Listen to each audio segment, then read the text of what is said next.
Assalamualaikum and good morning. So today we are going to have a panel discussion about financial matters.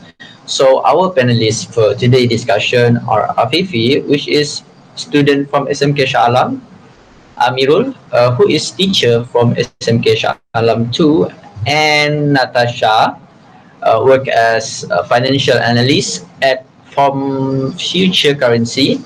And these panelists today will help us to know more about what is the true meaning of financial matters, such as what is financial to us, why we need to do some financial management, and many noticeably more. So, right before we dig into our hot topic for today's discussion, we knew that the financial matters means a matter involving financial calculations which is only capable of determination by audit or reference to accounting knowledge or practice. So, how important is financial to our life? Without further ado, we will ask our first panelist, which is Mr. Afifi. So, Mr. Afifi, as a student, why do you think financial is an important matter? Even though most of students don't even have any monthly salaries. So please, Mr. Afifi. Thank you, Mrs. Syahmi. For the firstly, Assalamualaikum and good morning to Honorable Moderator and panelists. This is quite a good question. I'm very proud to be invited to the forum as a panel. Firstly, I want to tell you all, as a student, our source of money only from expenses provided by our parents. Some students do a part-time job to gain more money, or else spending money to buy goods. For me, financial is an important matter because in our daily life, we use money to buy foods, goods, and so on. If you are from a rich family, it's not affecting your daily life, but it is different if you are from a poor family. Students must have a self-awareness for future interests because as we grow up, we will use more money to achieve our goal. For an example, to get a better job, you must have diploma or degree. To have this certificate, it's not a cheap. It will use 1,000 of ringgit to get them. So you must manage financial in youth or better in adulthood. That's my opinion about financial matters. Thanks, Mrs. Shami. Okay, thank you, Mr. Afifi. So, does from what you have said just now, financial surely important to students too? Next, I have a question for you, Mr. Amirul. So, Mr. Afifi already said that the importance of financial towards students. But what about you? How do you manage your monthly salary, or you just spend it without any financial planning? Please, Mr. Amirul. Thank you, Mr. Syahmi, for the question. Bismillahirrahmanirrahim. Assalamualaikum and very good morning. For me, as a civil servant, how I will manage monthly salary, I will always remember to pay myself first. We need to know our monthly salary is an inflow of gains that only happens on money. So, I allocating monthly salary according to the 50-30-10 rule. What I need to do about this, I just follow the 60-30-10 rule and set up automate process to credit that the different amount of money into different accounts. Okay. The 60% of my salary I will keep in expenses account. Expenses account where I need to spending money for house expenses. For the exact purpose of event kitchen items, food, electric and water bills, and need and monthly pay monthly car and so on. And the 30% of my salary I will keep in daily use account for my daily routine. That maybe I go to it when I go to work lah. Okay. And the 10% of my salary, I will keep in my saving account. That is full for my future and emergency.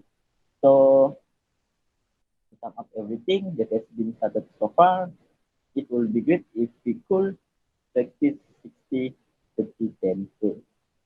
That's all for me for that. Thank you, Sammy. Okay, thank you, Mr. Amirul. Nice to know how you make your financial planning. Maybe your financial planning can be an example to the others, such as for person uh, who are a job or are with a job and they have monthly salaries for them, so that they can practice this to their daily routine and to have their savings on their financial planning. So, Yes. Mr. Afifi, may we know about how you actually manage your financial? Because it seems like not all students know how to manage their financial. So maybe with your sharing, it could help other students like you to learn how to do financial planning, even though as a student. So please give your sharing on for us. It's a quite interesting question, Mr. Shami. Let's hear tips from students. You can use it as a tips to improve your financial management. Every school day, my father will give me about 10 ringgit. I approximately save 5 ringgit for my future saving. Another 5 ringgit, I use it to buy food at school. If you look at my financial, I saving 50% from my expenses. It is because there is not a lot of my dependents, such as clothes, house, utility bill, and so on. That's all was provided by my parents, and I don't have dependents. If I want to buy something that expensive, I will do a part-time job at a weekend, such as uh, be a cashier at night market or help my father and gain money from them. I do not use my saving if the thing is not priority to me. If it's emergency time, I will use my saving. Monthly, I will get about 100 ringgit when I follow this financial management. It is a big number for a student having this much amount of money. So for you all, you must think twice if you want to buy goods. Buy goods that you can affordable, never go into debt because it is detrimental and dangerous. That's all, Mrs. Shami. I hope it help you to improve financial management. Thank That is brilliant. Thanks, Mr. Afifi, for the sharing. Hope it will help some of the students to make their own financial planning from now on. You are surely an example to the others. Thank you. And turn out that some people who are working right now not even do their planning on expenses. Like they literally just all out on their favorite stuff without thinking about their daily needs. So, Mr. Amirul, how do you prioritize your money towards your daily needs rather than spend it crazily on your favorite hobbies and something that is irrelevant? So, maybe you can give your share on us. Okay. Thank you, Mr. Sammy. Okay. Are you a very rich person, Mr. Vicky, bring 10 ringgit to the school? Okay. Back to the question. Thank you, Mr. Sammy, for the question. Assalamualaikum and good morning. How I prioritize my money towards daily needs rather than spend it crazily on my favorite hobbies. Firstly, I will prioritize my money for my parents first. Even in small amount, I just give it to my parents. If we give priority to our parents, inshallah, our sons sustenance is increasing. After give money to our parents, then I spend money on my daily needs. For me, in daily needs, I just spend my money for example, buy a new clothes and maybe go to eat with my family. Uh, I usually not spend crazily on my hobbies because my hobbies is playing football. For that, I just buy a football shoes and the price is not too expensive. So in conclusion, we need to give our priority to parents first, then use for daily needs. Great. That is super, Mr. Amirul. The way you handle it, it is really good to know. It's surely helpful for some of us to think twice on expenses before buying something such as like their following their hobbies such as boots, maybe if you really like on playing games, maybe you are going to buy some keyboard or motherboard or something like that. So as we know, money also could let us to be a crazy person, which is like they just go on some buying some things, and then they have this problem which is bankruptcy. So where this type of person is they're spending too much on something that is irrelevant. So therefore, we knew that this type of person could easily get into a bankruptcy state, which is they just lost every money that they have before. So Miss Natasha, based on 2009 to 2012 statistics of causes of bankruptcy prepared by Malaysia Department of Insolvency, they state that the most causes of bankruptcy of Malaysian citizen comes from car loan, which is around 25%. That is quite a lot, right? So maybe you have the reason behind of this problem. Thank you, Mr. Syahmi, and good afternoon and Assalamualaikum. As we can see, most bankruptcy cases in Malaysia comes from a car loan. This is because most people like to buy expensive things and mostly cars from outside of the country, such as from Japan and Italy. They think that cheaper items have less in terms of quality. However, when an expensive item, they expected it to perform last longer and better. Besides, they say many poor people like to buy a car way off from their budget so that they can show off to others that they have got luxurious car. This is actually what happens when people people live for others. In the end, they will feel miserable and regret it because of overdue car loans. That's all from me. So thanks for the reason behind of the problem. Maybe that is true because most of people who are rich and maybe someone who are able to buy luxurious car from other country, they will have this kind of problem which is bankruptcy because as you know, car loan, which by mean you have to pay make a payment monthly.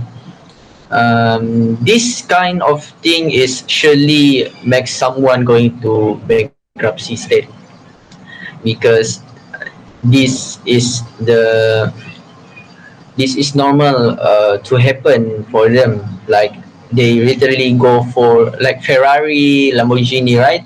So this kind of car is surely have a big tax and the price is surely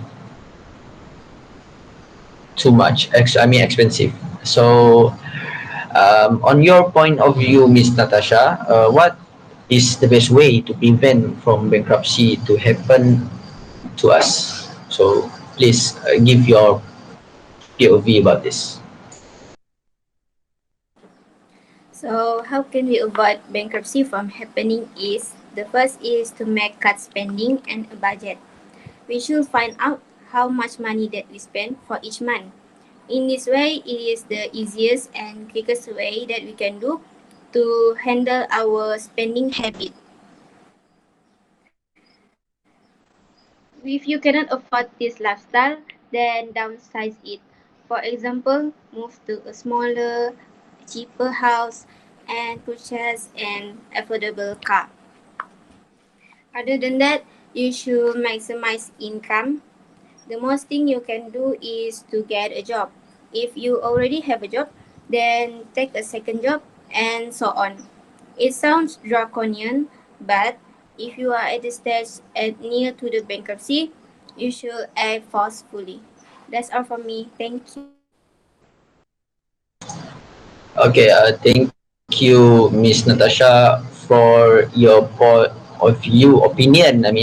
For your opinion towards what can be, what is the best way for to prevent from bankruptcy to happen. So next, we are going to ask you a question, Mr. Afifi. As a student, you have said that you do your financial planning with savings, which is around 5%, if I'm not mistaken. So, can you share any tips to do the savings? Like, is there any secret or any routine habit that you done to make sure the savings is increasing and steadily? Okay, yes, I do a saving since elementary school.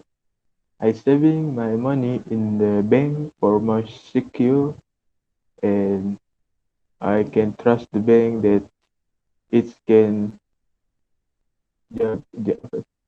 can secure my money more safely than me. If you save money in bank, you will get interest from bank about 5%. So it will give you advantage and make your money increase. Other than that, I invest my money to ASB, Amanah Saham Berhad. It's quite a uh, popular platform that Malaysian people use to investing because it can grow money in such a easiest way. Tips that I can give to you all is save your money into the path that you can grow the money. It is because while we make a saving, we can get interest and security of money at the same time. It's you doesn't have to think about your money if you already convert your money to the something that valuable. Example, buy some gold because every year price of gold is increasing and the withdrawal is quite good, such as like time like this the uh, demand of gold is increasing each by year. That's my tips and habit to grow my money. Thank you. Okay, thank you, Mr. Afifi. From what you have been saying just now, you keep your savings on SNB, which is that is good because every year you will get the increasing of your money savings, and some people for who are having the monthly salaries likely to have some things like Bitcoin. They keep their savings on that thing because, but the thing is, anything have their risk, right? So there is a risk for them to for their what they call for their savings to decrease. So next, I have a question for you, Mr. Amirul. So, Mr. Amirul, is there any additional idea towards how to earn more money without focus on your permanent job? Like maybe you have something part-time job or a job which is at the same time of your working, maybe like that, right? So, can you share please give your idea toward this kind of question. Thank you. Thank you, Mr. Syahmi. Yes, I do some part-time job. Apart from being a teacher, I do online sales to supplement my income. I sell some items like shirts and scarves. As we now, we are in the age of technological sophistication. So maybe uh, uh, all person maybe have their own smartphone. So I use media social to sell my items through several platforms, which is Facebook, Instagram, WhatsApp, and so on. Moreover, we are in the era of COVID-19. So part-time job as online seller is maybe good for me, and in fact, we can reduce the occurrence of COVID-19 rate. That's all for me about your question. Okay, thank you, Mr. Amirul, because that is kind of helpful, and maybe we can follow your idea towards when you, even though you're having your permanent job, you keep on searching for part-time jobs so that you can have more saving and more monthly salaries, so that you can survive on this, on today's pandemic, which is COVID-19, right? Yes, yes, So there is quite a lot of way you can do, such as part-time job, and maybe some people will try to have investment or something so that their money keep on increasing, right? So to Miss Natasha, I do have a question. So we know that you are financial analyst from Future Currency, right? So is there any idea for our government to fix today's situation? I mean, like COVID-19 pandemic, right? So is there any way for them to fix today's problems to avoid from bankruptcy towards our country to happen? Because this bankruptcy of a nation, I mean like a country, this is likely to happen. Such as we can see, like Greece, they have this kind of problem before, which is they have to keep on having. I mean like they have to make sure that this thing will never happen anymore. So maybe you have a way so that our country will not having any bankruptcy happen. So please give your share, and maybe this will help our government to fix the problem.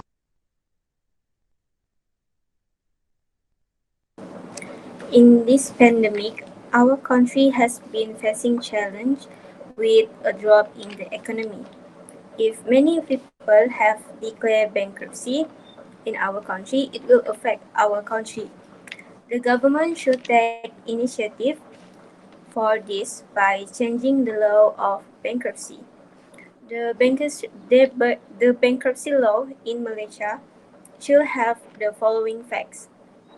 Borrowing money is also a must to encourage because this behavior promotes economic development, especially as many young entrepreneurs need to borrow money to start their careers and at the same time promote economic growth. Next, lenders have an option in lending money and they can investigate the borrower. Unless they accept the risk of the loan, they can choose not to lend. Therefore, lenders are also partly responsible when a loan goes sour. They have already conducted investigations and also want to get a return and interest after lending. Therefore, when a borrower becomes a non-performing loan, the lender also bears the responsibility for making a wrong judgment. The lender should take part in the responsibility together. That's all for me. Okay, Thank you, Miss Natasha. I have one more question for you actually. So people nowadays are having the same issue. We keep on we keep on having the same issue, which is coronavirus pandemic, right? There is kind of problem which is we have to lock down and such thing.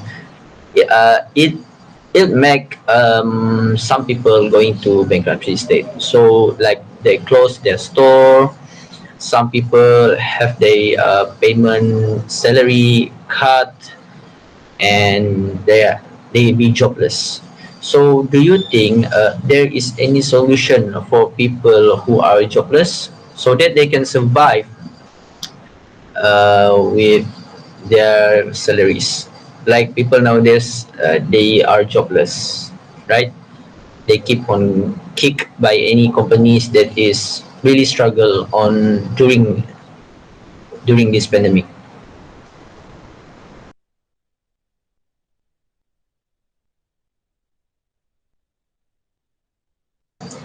So please give your For answer to it. okay, coronavirus has caused many people in Malaysia to become jobless, primarily people in small business or SME. However, there must be a solution for them not to be jobless anymore. Firstly, unemployed people can find a job as food delivery riders, as it is the most needed job in this pandemic, because people are stuck at home people are stuck at home. There has been a surge in demand for food delivery services. Many delivery services such as Foodpanda and Uber Eats have responded to the crisis by introducing contactless delivery options to eliminate the virus risk between the customer and the driver.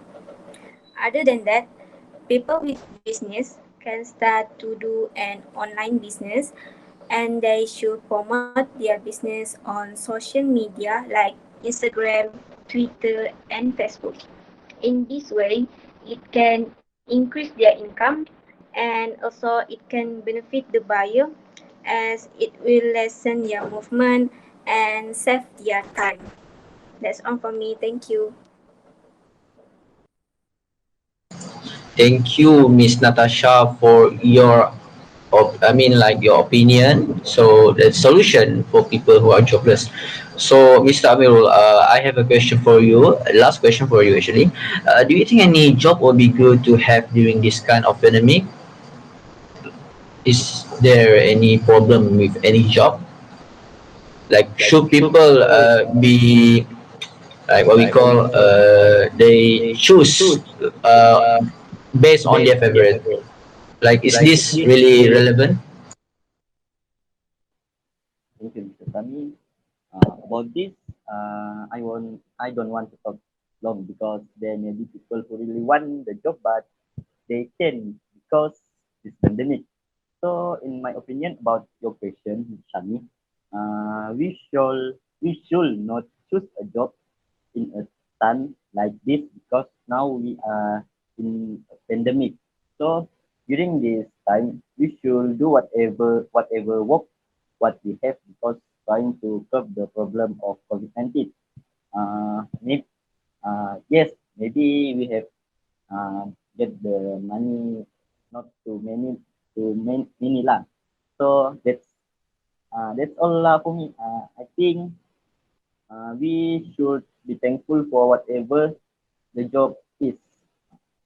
That's all for me. Okay, thank you, Mr. Amirul.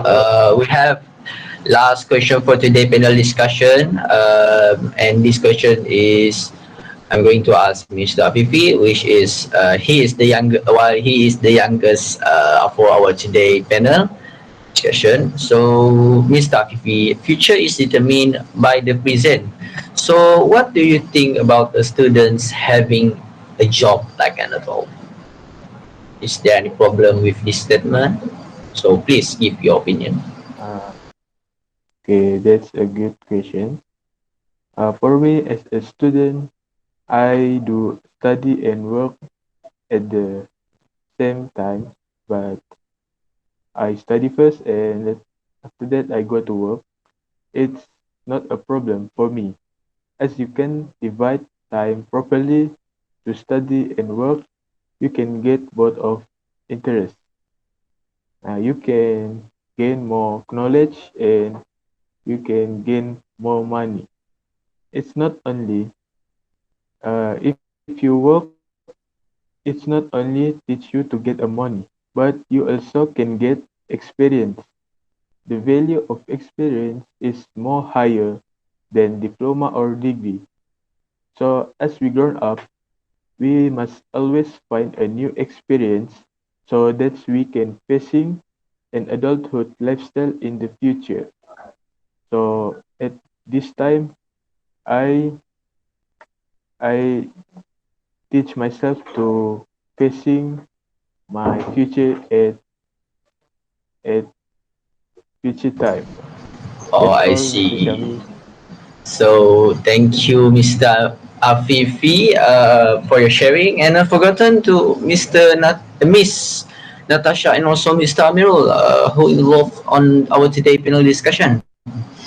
To conclude our today panel discussion, we can say that financial is surely important to us. It is not about experience, but more likely depending on skills that we gain from our education or self-educate. So last but not least, aware about your finance and let the future blooms like what have been planned. I am Mohamad Shami, your moderator for today panel discussion, and thank you.